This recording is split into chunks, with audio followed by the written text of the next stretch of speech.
This is a sports catastrophe production.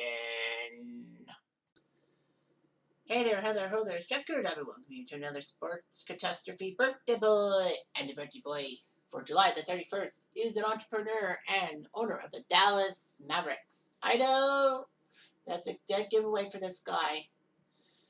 His net worth is worth $4.7 billion. He actually is one of the sharks on the ABC reality show Shark Tank and all that. He's 64 years old today. He is Mark Cuban, who actually is an owner of a city. No, he's owner of a town, a 77-acre town for $2 million. So he owns a town, literally. Weird. Anyway, so Mark Cuban was born in Pittsburgh. His father was an automobile upholsterer, but put upholstery in cars. And his mother would have a different career goal every other week. Cuban is Jewish, all that. The surname was of his paternal name was Shabenetsky to Cuban because they immigrated from Russia to Ellis Island. Well, not Cuban, but anyway.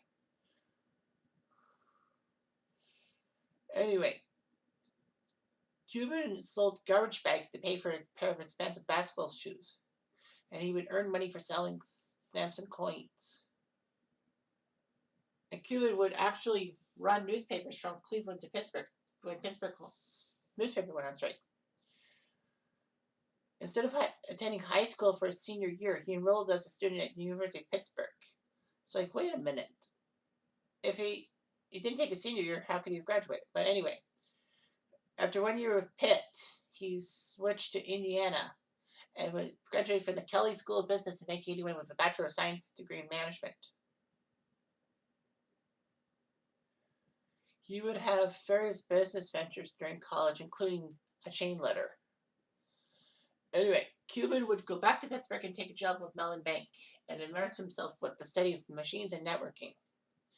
Then he would move to Dallas in 1982 as a salesperson for one of the earliest PC software retailers in Dallas. But he was canned because he met with a client for new business instead of opening up the store. But Cuban would start his own company, Micro Solutions. It was a system integrator and software reseller, and was part of the early technologies such as CompuServe and Lotus Notes. And one of the largest clients was Russ Perot's company. Anyway, it grew to lots of revenue. And in 1990, Cuban sold Micro Solutions to CompuServe for $6 million. Well, he made $2 million after taxes. So anyway, Cuban would help form AudioNet with their interest of Hoosier college basketball and webcasting. AudioNet became Broadcast.com in 1998. And Broadcast.com launched the first live-streamed Victoria's Secret fashion show. The good news for Cuban is even though there was, with the dot-com boom, Broadcast.com was acquired by Yahoo for $5.7 billion in stock. Ooh. So anyway, Cuban would make a purchase over the internet of a Gulfstream VJet for $40 million. Wow.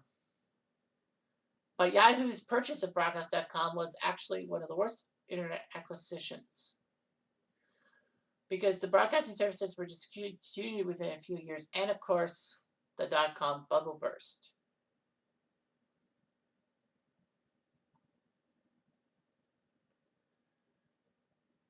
Anyway, Cuban works in 2929 Entertainment, which is vertically integrated production and distribution of films and video. Some kind of supply chain, I think. He purchased Landmark Theaters and actually was part of the company that did Star Search on CBS back in 2003 when Star Search came back and all that. Cuban would work with ABC to produce a reality TV show, The Benefactor. The 6-episode series involved 16 contestants trying to win $1 million from Cuban. All that. But due to poor ratings, it actually was canceled before it happened. I wonder if anyone won the benefactor and all that.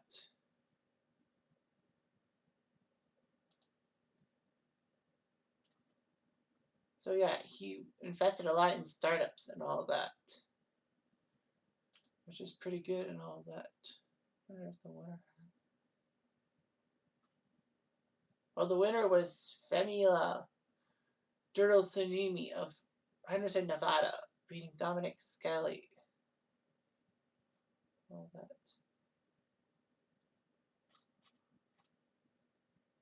So, yeah. Episode 3 didn't have that lot and all that, but yeah. A lot of people said that the benefactor was just like The Apprentice. Anyway, Cuban had been part of Shark Tank since season 2 in 2011 for ABC. He's invested in 85 deals across 111 Shark Tank episodes.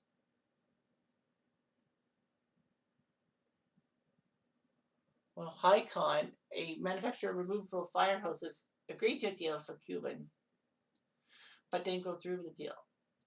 Well, Cuban's top 3 deals are 1031 Productions, which creates, owns, and produces live attractions in the horror genre. Rugged Maniac Obstacle Race, kind of like the Mutter Run and all that, and Beatbox Beverages. The ratings have really increased since Cuban joined the show in 2011, and won 4 straight primetime Emmys for a structured reality program. All that.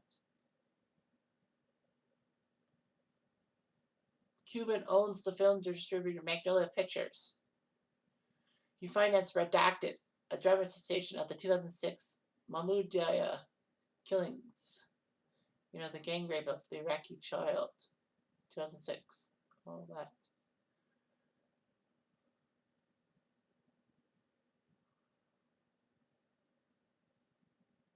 Yeah, but that's Dogecoin. But his biggest thing with sports has to do with the Dallas Mavericks. He's purchased a majority stake in the Mavericks for $285 million from Ross Perot. The Mavericks were terrible. In the 20 years before he bought the team, they only won 40% of their games. In the 10 years following, they won 69% of the regular season games and reached the playoffs in all but one.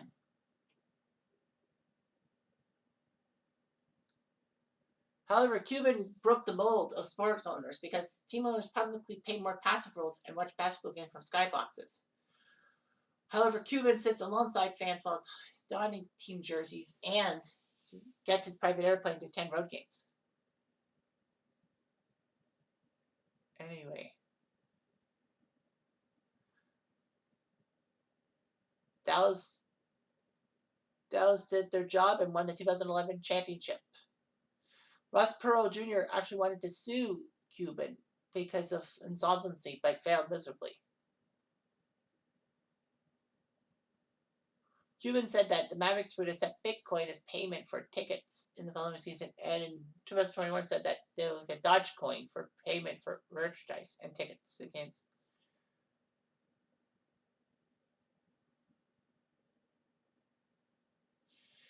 Cuban said in 2021 he would stop playing the national anthem at Dallas games to respect those who believed the anthem did not represent them. But the NBA said that it's a long-standing policy. Cuban didn't complain. Unfortunately, Cuban's biggest problems were fines and all that. He would make critical statements about the league and referees. 13 times he'd been fined, and the total had been $1.66 million. Nothing to sneeze at and all that. Yeah. It's funny because when in 2002, when Cuban criticized the league's management officials, Ed Russ, saying that he wouldn't be able to manage a Dairy Queen. Dairy Queen took offense to Cuban's comments and said he would force him to manage a Dairy Queen for a day. And he accepted the company's invitation and worked in Coppell, Texas, and it worked.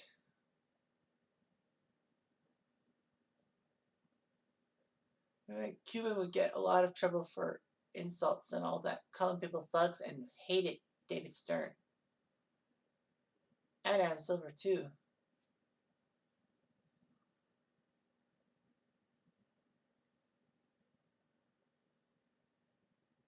Anyway, yeah, he was really angry and all that. He was fined $600,000 in 2018 for saying Dallas should tank for the rest of the season. He might have said it in a joking manner, but Adam Silver said that it was detrimental to the league. Lighten it up, man. Cuban attempted to try to buy the Texas Rangers, Chicago Cubs, and Los Angeles Dodgers, but failed miserably.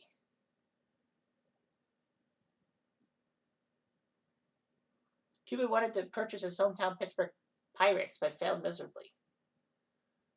And Cuban almost signed, trying to acquire the Pittsburgh Penguins and all that. And it would have been good for them in a sense. But Mario Lemieux and Ronald Burkle, the team owners, took the team off the market.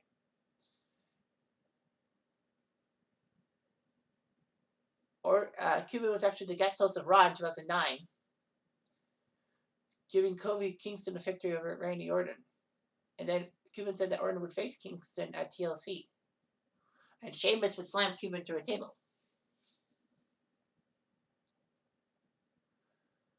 So anyway, Cuban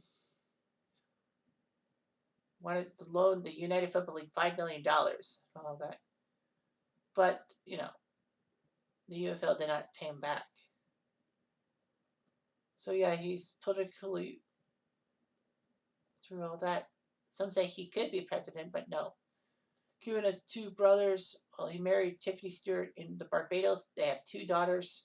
One is 19, one is 16, and then a son, a 13-year-old son.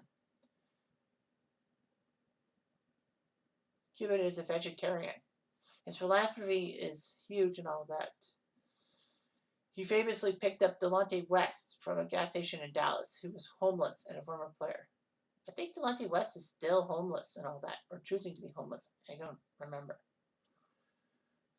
So yeah, he was part of the 2011 NBA champion as the manager. He was in Like Mike 2 Street Ball as a drop squad coach.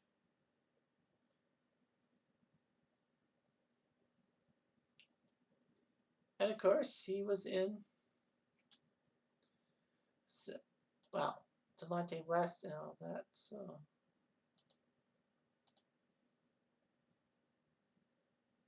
well, some say West has a job at the rehab facility and all that.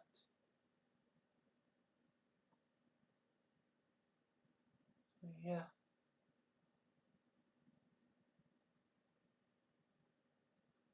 Anyway, that's what happened with Delonte West. However, he was in a Simpsons episode. In 2008, he was in the episode called The Burns and the Bees. When Mr. Burns, trying to get more likable in Springfield, decides to buy a basketball team with Mark Cuban's help. And unfortunately, Burns is a little antiquated and then decides to build this brand new stadium for the Springfield team, but it would hurt the bee population. So Lisa, Homer, and many people stopped Burns from his bees thing. And Burns said that he took a massive cut because of the financing for the stadium and having to pay for damages that he dropped from the Billionaires Club, where he was going to be, from the Billionaires Retreat. And Mark Cuban refused to help him out and dropped it to the Millionaires Retreat, where one guy says, I own a professional hockey team. No, Burns says. Yeah, it was funny. Kind of antiquated, but it was a decent show. Anyway, I'm Jeff Diamond. I do.